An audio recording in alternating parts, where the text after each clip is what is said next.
માંગ એ જ છે કે જે વિડીયો બનાવેલો છે એ ગુનાહિત કૃત્ય છે। એ વન્ય અધિનિયમ 1972ની અંદર એના પર ગુનો દાખલ કરવામાં આવે, એના પર દંડનીય કાર્યવાહી કરવામાં આવે, જેથી કરીને કોઈ બી નદી વિસ્તારમાં મગર કે કોઈ બી વન્યજીવને હેરાનગતિ ના પહોંચે। આ 100 દિવસની અંદર એ ઓલરેડી ટ્રેસમાં છે, વધુ ટ્રેસમાં ના મુકાય એ બાબતે અમે કીધેલું છે। આરએફઓ સાહેબે કીધું કે અમે સ્થળ તપાસ કરીને એના પર ગુનો દાખલ કરીશું। અમને બધાને કીધું તમે સ્થળ પર ચાલો, તમારું નિવેદન લઈ લીધેલું છે, અમે લેખિત રજૂઆત કરેલી।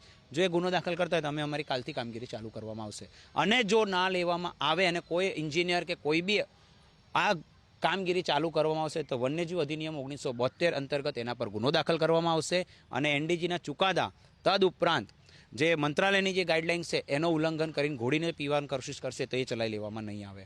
हाँ, एक रील बनाई थी हमें मगर थी। मगर हमें किनारा पर ऊभा था, मगर एना नीचे तो किनाराना नीचे रील्स बनाई थी। हमें कॉमेडी માટે રીલ્સ બનાવી હતી। એનાથી દૂર પણ પેલું કેમેરામાં આવી ગયું હતું, દૂર રહીને જ કર્યું છે। એના અમે જે 5 મીટરની ઇન્સ્ટ્રક્શન છે એનાથી દૂર રહીને જ કામ કરીએ છીએ સર। ને અમારી એટલી હિંમત તો નહીં કે અમે મગર પાસે જઈ શકીએ। હા સાહેબ, ભૂલ થઈ છે ને અમારી, ને અમને આઈડિયા નથી આની કે અમે આવું કંઈક કરીશું તો કોઈક ઇસ્યુ થશે કે આવું તે। કોર્પોરેશન દ્વારા ઝોન વાઇઝ એક ટીમ બનાવી છે એનજીઓની, અને એ એનજીઓની ઝોન વાઇઝ ટીમ સ્થળ ઉપર ફ્લેગિંગ માર્ક કરે છે। એ જગ્યા ફ્લેગ માર્ક કરેલી છે, એ જોયેલી છે, વન વિભાગના સ્ટાફને લખાવે છે કે અમે એ જગ્યા ક્લિયર કરેલી છે અને અહીંયા વન્યજીવોને નુકસાન થાય એવું નથી।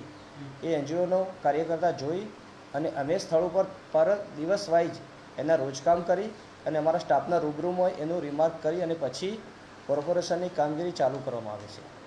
એટલે એ કોઈ પ્રશ્ન થતો નથી કે વિભાગનું કામ કર્મચારી હાજર નથી, વન્યજીવોને નુકસાન થયું છે, આવું કોઈ પણ ગેરસમજ ના થાય અને નુકસાન ના થાય માટે પદ્ધતિસર કામ કરવા।